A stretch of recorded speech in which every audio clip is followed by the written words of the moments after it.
A paz do Senhor, meus amores, voltamos com mais uma aula e a nossa aula de hoje, ela tem o tema o cuidado com as amizades. Esse tema, ele tem como referência Provérbios 13:20, que diz assim: quem anda com os sábios será sábio, mas o companheiro dos tolos sofre aflição. Esse versículo ele já nos dá um alerta, né? De que aquele que anda com as pessoas que praticam coisas ruins, coisas erradas, que são as pessoas consideradas tolas, essa pessoa ela também vai sofrer aflição por conta dessas tolices. Ela também vai ter as consequências por conta disso, né? Então, quem anda com o sábio será sábio, mas quem anda com os tolos também cometerá tolice, assim como os tolos, né? Então, ter amigos para conversar, se divertir, ajudar e ser ajudado é muito bom, é maravilhoso, né? Contar segredos, compartilhar segredos e etc. Porém, né, no entanto, nem toda companhia pode ser considerada como uma amizade e como uma boa amizade, pior ainda. Nesta lição, nós vamos aprender um pouco sobre isso, né? Comentar um pouco sobre os cuidados com as amizades. A gente não vai falar tudo, porque nosso tempo é curto, mas alguns ensinamentos para vocês, né? E o nosso primeiro tópico, ele vem dizendo assim, ó, as más companhias estragam os bons costumes. Como assim, né? Vamos lá. Como eu havia dito, ter amigos é muito bom, é excelente. Quem não quer ter um bom amigo, né, para estar compartilhando as coisas, dos momentos bons, dos momentos ruins, enfim. Porém, é necessário saber, né, escolher esses amigos, saber escolher essas amizades. Devemos ter cuidado com as amizades que são má influência, né? O que é ser má influência? É você correr atrás daquela pessoa que fazer aquilo que a pessoa faz, né? É você agir como a pessoa age, né? Mais ou menos isso. E essas pessoas que elas têm uma má influência, elas podem nos afastar de Deus. Não podemos subestimar as pessoas, não podemos achar que nós somos super-heróis, que somos mais crentes do que outras pessoas ou que somos santos o suficiente para não se corromper. Não devemos cometer esse erro. A gente vai se desviando com mais influências sem nem perceber, né? Então vamos lá. O que se pode logo observar, né? Como você sabe identificar quando uma pessoa ela é uma má companhia, né?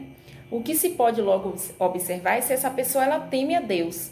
E temer a Deus não é a mesma coisa de servir, né? Se essa pessoa tem um temor a Deus, você logo vai observar, né? Porque a pessoa que teme a Deus, ela não anda desobedecendo os pais, ela não anda brigando com os irmãos, ela não anda cometendo coisas erradas, coisas ruins. Então, por aí você já tira, né? Essa pessoa é uma boa influência para mim, essa pessoa comete coisas, faz coisas erradas, e você sabe que essa pessoa anda cometendo coisas ruins e você anda com essa pessoa, né? Então essa pessoa não teme a Deus, porque a palavra de Deus ela não ensina as coisas erradas, né? E lá no Salmo 1, ele nos adverte, né, que não devemos manter a comunhão com os blasfemadores.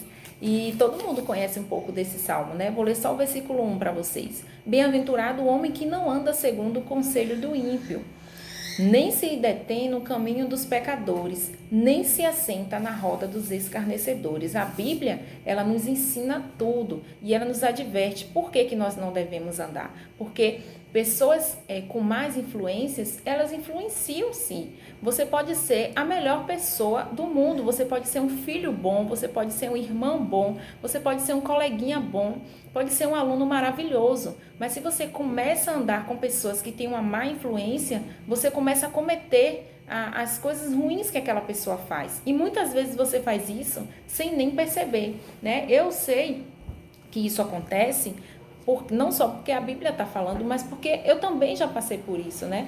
Eu já tive uma amizade que essa pessoa ele era muito grosso, muito ignorante com seus pais, com seus irmãos e com as pessoas ao redor. E eu comecei a ter uma convivência com essa pessoa, né? Eu saía muito com essa pessoa e essa pessoa era até evangélica, né?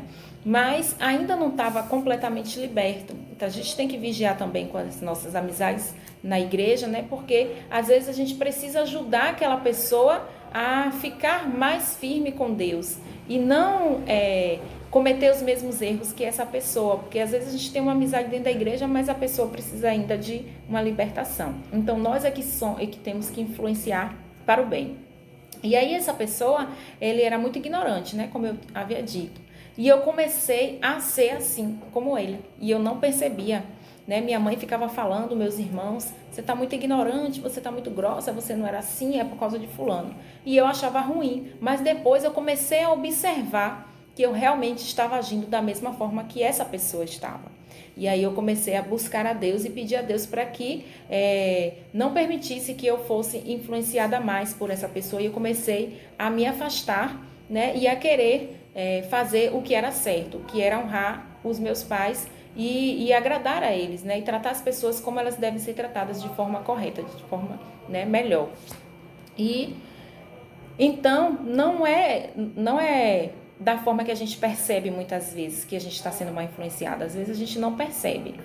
Então o Salmo ele nos adverte a não sentarmos na roda dos escarnecedores, porque quando você menos espera, você está cometendo os mesmos erros que aquelas pessoas, né? Quando você passa a conviver com as más companhias, a probabilidade de você se contaminar é muito grande. Não subestime isso. O segundo tópico, ele vai falar o seguinte: quem eu quero ser? Todo mundo já ouviu a pergunta do que você quer ser quando você crescer, né? Todo mundo já ouviu isso. E na nossa juventude e na adolescência, principalmente, é comum, né, se espelharmos em alguém, né? Mas é necessário assumir quem nós somos de verdade. Às vezes a gente quer parecer com alguém, com um personagem, eu quero ser como fulano e tal, mas chega um momento da nossa vida que nós precisamos assumir quem nós somos de verdade. Nós não podemos viver espelhado nas pessoas, né? Então, você às vezes se espelha em fulano, quero ser como ciclano, como fulano. E as decisões que vocês tomam hoje, elas vão definir quem você será amanhã. Então, se você escolhe ser como um personagem, como um super-herói na televisão, você precisa entender que aquele super-herói ele não existe, que você precisa crescer e que você precisa ter uma escolha diferente para o que você quer ser. Então, o que você pretende ser, né? Quem é você? Quais são as suas atitudes de hoje? O que você tem feito no reino de Deus, para ajudar, para mostrar às pessoas quem você é? Não mostrar para se aparecer, né? Mas o que você acha que as pessoas têm visto em você, né? O ser humano que você é. Se você é uma boa pessoa, se você é uma pessoa ruim, se você é um servo verdadeiro do Senhor, se você é um falso crente, né? Temos que pensar nisso.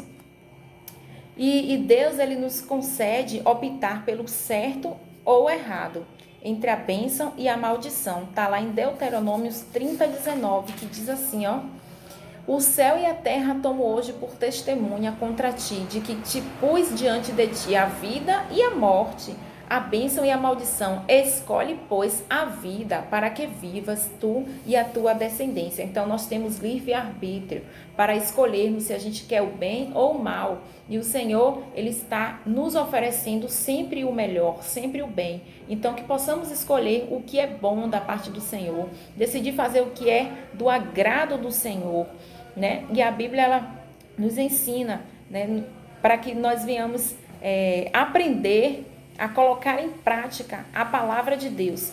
Quando você decide fazer o que é do agrado do Senhor, você coloca em prática a palavra de Deus, né? Aquilo que a Bíblia ela nos ensina. O nosso terceiro tópico também é muito interessante, ele fala: você foi chamado para influenciar, que é o que finaliza a nossa aula de hoje com o tema principal, né? Que é sobre as más influências. Muitos adolescentes, eles pensam que não tem nenhuma função na igreja, né? Mas saiba que Deus, ele usa cada pessoa, independente da cor, da raça, da idade, né? Veja só, Abraão, ele tinha 75 anos quando o Senhor chamou ele para fazer a obra. E Samuel? Samuel era uma criança quando o Senhor chamou para fazer uma obra. Então, não fique achando que você, por ser um pré-adolescente, que Deus não pode te usar, que Deus não quer usar você. Pelo contrário, o Senhor está à porta chamando, né? Aquele que tiver disposição, que tiver vontade, Deus está ali, ó, para poder usar, né? Lembre-se de Abraão e de Samuel. Por isso, entenda que ninguém é velho demais ou novo demais para ser usado por Deus. O Senhor lhe chamou você para ser o sal da terra e a luz do mundo. Está lá em Mateus 5, 13 e 14. Vós sois o sal da terra, mas se o sal se tornar ímpido, com que se há de restaurar-lhes o sabor? Para nada mais presta, senão para ser lançado fora e ser pisado pelos homens. Se o Senhor ele nos chamou como sal da terra e luz do mundo, nós precisamos não é brilhar para se aparecer, mas é mostrar para as pessoas, que as pessoas possam ver na gente algo bom, algo diferente. O sal ele dá sabor à comida. Uma comida sem sal, ela não tem graça. Então nós não devemos ser sem graça, nós não devemos ser sem sabor. Nós temos que passar para as pessoas amor, né? Mostrar que Jesus ele salva e termos uma vida em comunhão com Deus para que isso possa trazer alegria para outras vidas também, né? E a luz do mundo é onde a gente chegar, as pessoas verem o brilho do Espírito Santo nas nossas vidas, né? Não é você chegar num lugar e as pessoas olharem você de olhos atravessados porque você não é uma pessoa legal, né? Ah, não gosto de fulano é uma pessoa estranha. Não é dessa forma. Então, é ser a luz do mundo e o sal da terra, né? Para que o nome do Senhor venha a ser glorificado nas nossas vidas. As pessoas, elas nos observam o tempo todo, sem que a gente perceba, né? Então, que nossas ações, elas falem mais alto que nossas palavras. Não permita agir como os outros e entristecer a Deus. Seja a luz que essa pessoa precisa e Deus te abençoará sempre, né? A gente acha que as pessoas não observam o nosso comportamento, o nosso caminhar, mas nós somos observados o tempo todo. E eu tenho mais um testemunho sobre isso, né? Eu trabalho fazendo a massagem em algumas pessoas e aí eu fui na casa de uma cliente por umas 3 vezes, né? Como o valor é alto, eu achei que ela não iria querer mais o atendimento por muitas vezes na semana, né? Porque era caro. Mas Deus é tão maravilhoso e quando a gente tem a presença do Senhor, o brilho do Espírito Santo nas nossas vidas, a gente faz com que as bênçãos corram até nós, né? E aí, o que foi que aconteceu? Eu fui fazendo as massagens e um certo dia ela disse para mim, né? Eu fiquei curiosa para saber o que foi que atraiu ela, né, a querer pagar caro e me chamar mais de uma vez na semana. E eu glorificando a Deus, claro, né? E aí ela pegou e disse a mim que ela se sentia muito bem com a minha presença, que ela via algo bom em mim, que ela via que tinha algo diferente em mim. Por ela não ser evangélica, ela não sabe explicar que isso é o Espírito Santo de Deus nas nossas vidas. Mas eu já sabia. Então, eu não estava percebendo que ela estava vendo isso em mim, que ela estava observando o meu comportamento, né? Então, isso ajudou bastante. Então, veja como é importante você se comportar bem, você glorificar o nome do Senhor, agradar a Deus, ser fiel a Deus. Que muitas vezes a gente não precisa falar nada para ninguém. Eu não ficava evangelizando ela. Eu apenas me comportava como uma verdadeira serva do Senhor. E, claro, quando eu tenho uma oportunidade, eu falo de Jesus para ela. Mas antes mesmo de eu falar, ela já tinha observado que eu era evangélica por causa do meu comportamento e do brilho do Espírito Santo. Então, que todos nós possamos ser assim e glorificar o nome do Senhor, porque vale a pena você ser bem visto para a glória de Deus. Então, que você tenha entendido essa aula, que vocês fiquem com Deus. Um beijo no coração de vocês.